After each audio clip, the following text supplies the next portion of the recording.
l'école sans manger. Oh, d'accord, d'accord. Bonjour, papa.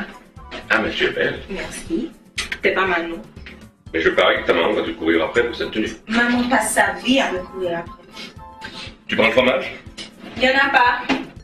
Tu prends le beurre, là? Il y en a pas. Ah! N'a pas l'intention de changer tous ses principes rien que pour lui faire plaisir. Maman. Dans ce cas, il n'a qu'à aller voir ailleurs. Il réalisera qu'il ne peut pas trouver mieux et reviendra.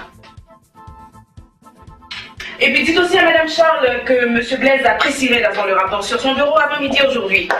Sinon, il risque de perdre son contrat. Oui. C'est ça. Tout à l'heure. Maman, il n'y a ni beurre ni fromage.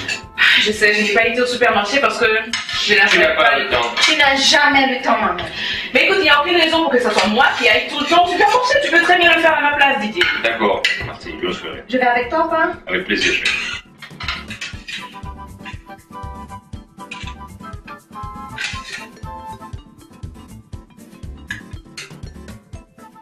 Hé, mais tu pourrais prendre le temps de manger, Martine.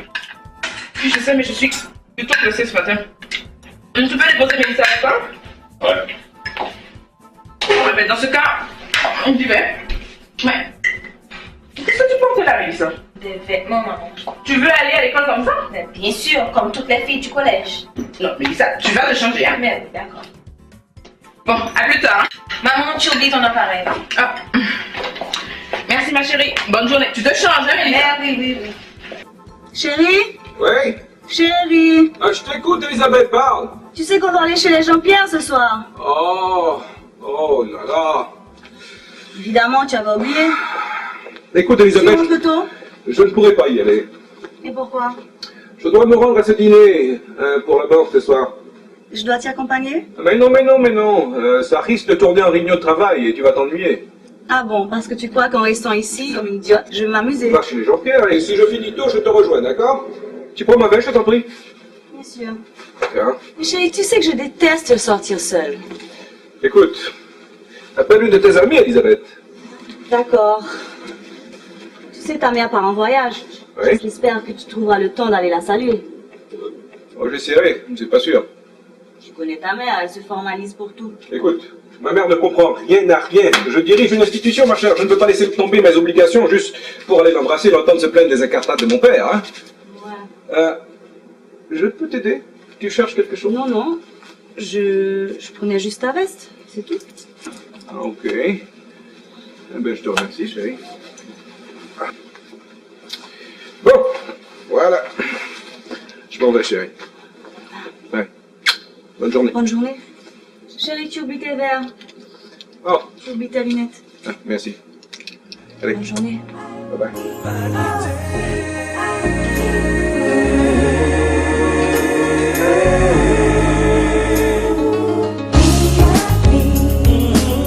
La seule vérité, tout n'est que vanité.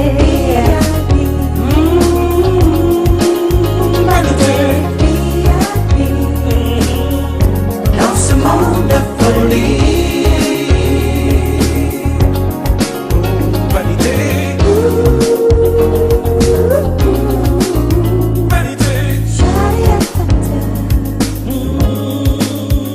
Dans ce monde complexe, prédomine le sexe, la richesse, la beauté, triomphe sur la loyauté.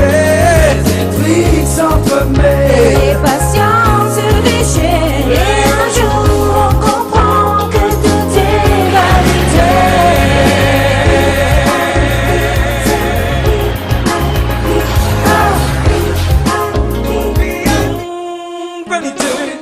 Bonjour Magali. Bonjour, monsieur. Ça va? Ah, comment ça va? Bien, c'est belle. Une nouvelle coupe, hein? Ah oui. Elle est superbe. Merci. Bonjour les filles. Bonjour, Joël. Bonjour, monsieur. Bonjour Karine, ça va bien? Très bien, monsieur. Alors, comment ça va cette journée? Très chargé. Vous voulez qu'on vous apporte du café? Avec plaisir Karine. Alors, cette journée. Vous avez une demi-heure pour prendre connaissance de votre cours. À 9h, vous avez rendez-vous avec l'avocat de la banque au sujet de l'affaire Alexandre. Ça c'est ici, hein? Oui. À 10h24, vous devez vous déplacer pour l'inauguration de la Sigma SA. Bien. C'est tout près d'ici, sur la route du Canada. À 2h, monsieur Jean-Baptiste, l'architecte, vient vous montrer les plans de la succursale de Caille. Magnifique. À 3h. À 3 heures, réunion avec le conseil. C'est une de ces journées où il me faudrait 36 heures, c'est ça? Je suis désolée, monsieur, mais ce soir... Mais c'est quoi cette histoire? Bonjour, madame de la... Qu'est-ce que je viens d'apprendre? Bonjour Martine, et de quelle histoire s'agit-il? Je viens d'apprendre que c'est Sean Maxwell qui va être nommé directeur de Dell Transfer. Il se pourrait, oui, mais le conseil n'a pas encore décidé. Assieds-toi, Martine. Mais ce poste me revient. J'ai 5 ans ici alors que lui, il n'en a que 4. Il va bientôt en avoir 5 comme toi, Martine, ce n'est qu'une question de moi. Peu importe, je suis la plus ancienne. Et il me semble que ça compte, disons, dans une administration saine. Je ne comprends pas ce que tu veux insinuer, ma chère. Je veux dire que tu sais que je me tue pour la Delta Bank. Et que je tiens à cette promotion. Je ne pense d'ailleurs pas que je la volerai. En principe, elle me revient de droit. En principe. Mais si en analysant les dossiers de tous ceux qui aspirent à ce poste, on se rend compte que tu n'es pas la meilleure dans l'intérêt de la banque... Tu sais bien que je suis la meilleure. Je le sais, moi, Martine, mais il faut que je le prouve au conseil. Alors prouve-le. Bon, c'est que... C'est que quoi? André! Confirme et déposer les plateaux à sous table, mais servi. Du café? Non. Eh bien, tu sais, tu as commis une erreur dans un dossier que je t'ai confié récemment.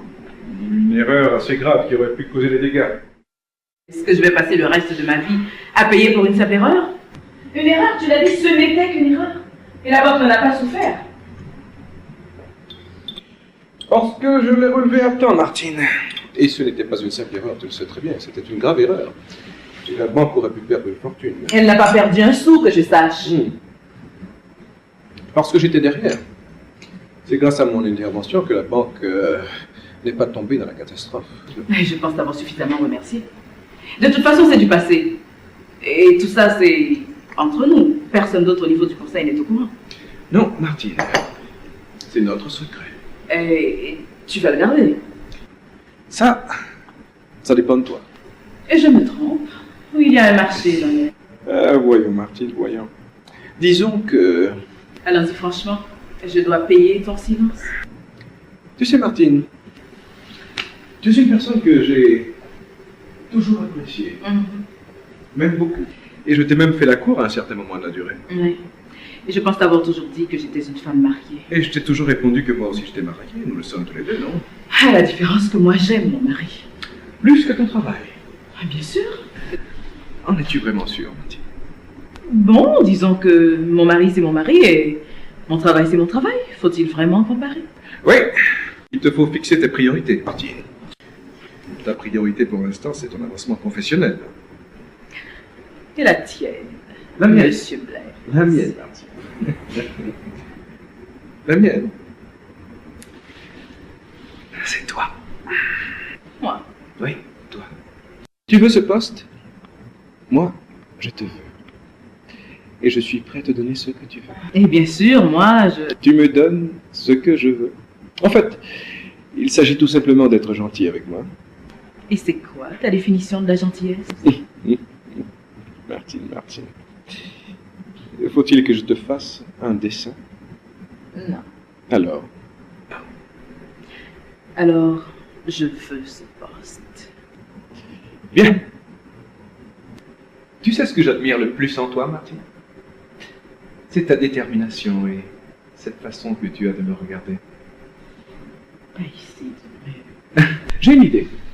Demain, je dois représenter la banque à une réception dans un hôtel très chic. Accompagne-moi, on pourra y passer une partie de la nuit ensemble. Qu'est-ce que tu en dis? Je dis que j'ai un mari et une fille qui ne comprendraient pas que je passe la nuit en dehors du toit familial. Dommage. Dommage, Martine. Non. D'accord, je t'accompagne à cette fête. Et après, on pourra passer, disons, une partie de la nuit ensemble. Ça me va.